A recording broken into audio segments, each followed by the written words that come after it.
깊은 산속, 세상과의 인연을 끊고 살아온 노스님, 도운. 반백년 가까이 낡은 절에서 홀로 수행했지만 고요한 절은 사실 죽은 듯 차가운 기운을 품고 있었습니다. 젊은 날, 속세에서 깊은 상처와 좌절을 겪었던 스님은 모든 것을 내려놓기 위해 이곳에 왔죠. 고독은 그림자처럼 스님을 따라다녔고 수행의 고요함 속에서도 알 수 없는 불안감은 그의 마음을 잠식하고 있었습니다. 이 절이 단순한 낡은 공간이 아님을 마치 거대한 무덤처럼 느껴지기 시작했습니다. 밤마다 스님은 자신을 꿰뚫는 섬뜩한 시선에 시달렸고 알 수 없는 불안감에 잠 못 이루기 일쑤였습니다. 때로는 바람 한 점 없는 방에서 촛불이 갑자기 꺼지거나 낡은 마루에서 기이한 소리가 나는 등 스님의 심리적 공포는 점차 현실이 되어갔습니다. 절의 구석진 곳, 특히 오래된 창고나 스님들의 방이었던 곳에 유독 서늘한 기운이 맴도는 것을 스님은 또렷이 느꼈습니다. 어느 날 밤, 그 침묵은 인간의 것이 아닌 처절한 울음소리에 산산이 부서졌습니다. 촛불 아래 좌선하던 스님은 몸서리치듯 놀라 눈을 떴습니다. 멀리서 희미하게 들려오던 구슬픈 여인의 울음소리. 그것은 점점 더 크게, 그리고 섬뜩하게 절 전체를 뒤흔들었습니다. 스님은 귀를 기울이며 소리의 근원을 찾으려 애썼고 그의 얼굴에는 공포와 당혹감이 교차했습니다.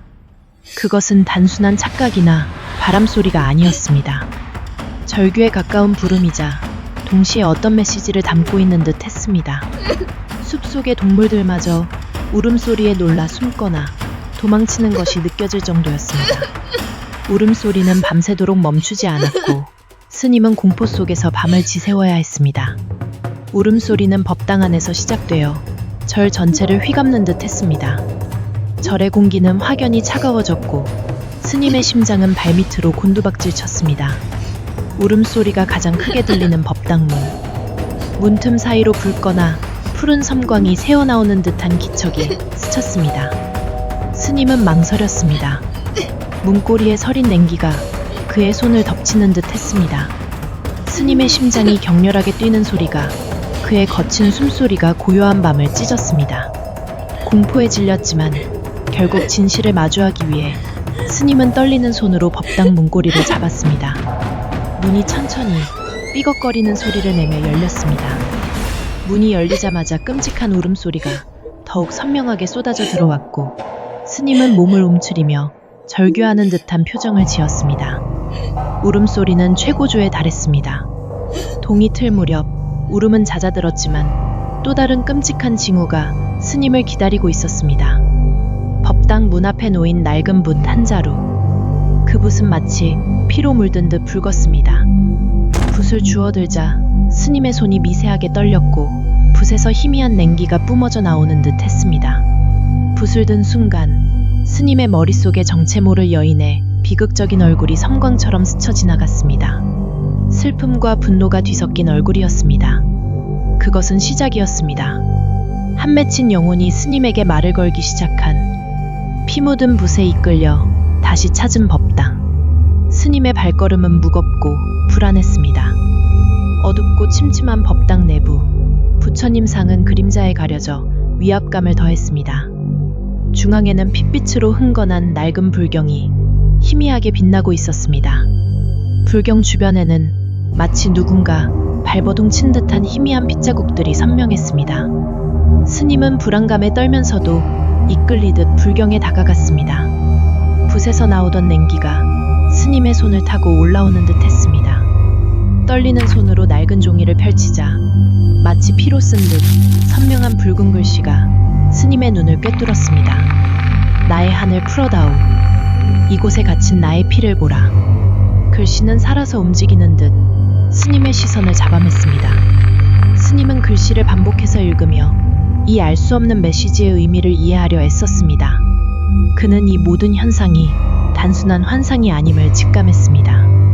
그리고 바로 그때 차가운 손길이 스님의 어깨를 스쳤습니다. 핏기 없는 차가운 손.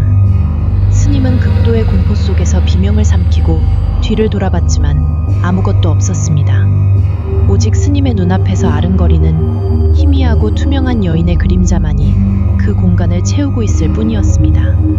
그림자는 서서히 윤곽을 갖추고 절규하는 듯한 인매가 보였습니다.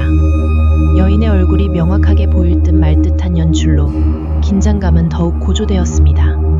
스님은 그 그림자가 자신을 노려보고 있다는 것을 분명히 느꼈습니다. 그녀는 말을 걸고 있었습니다.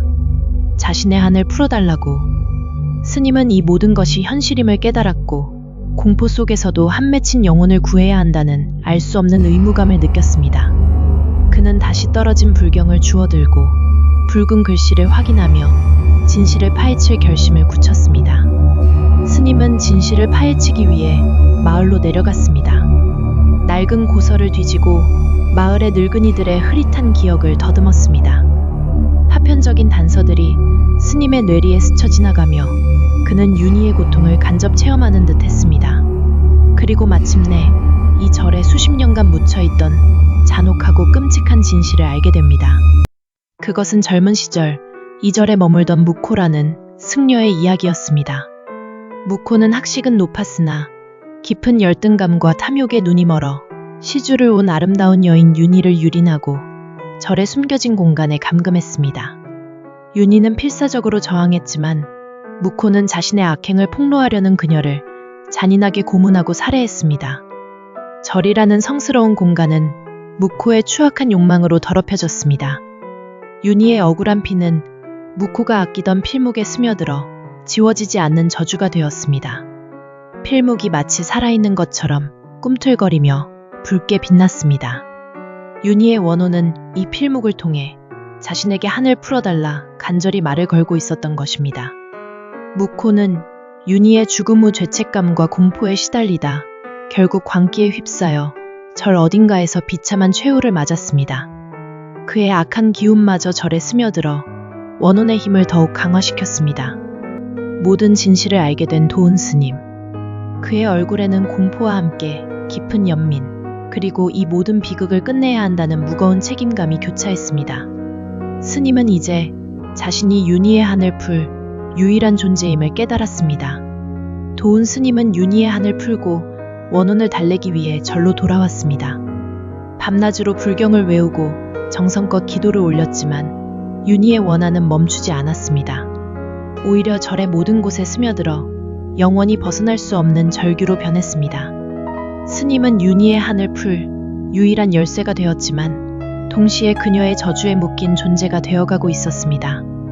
그의 몸에는 붉은 징후들이 나타났고 그는 점차 윤희의 고통을 온전히 짊어진 채 절의 일부가 되어가는 듯 했습니다. 결국 스님은 윤희의 한을 풀기 위한 마지막 기도를 올린 후 홀연히 사라졌습니다.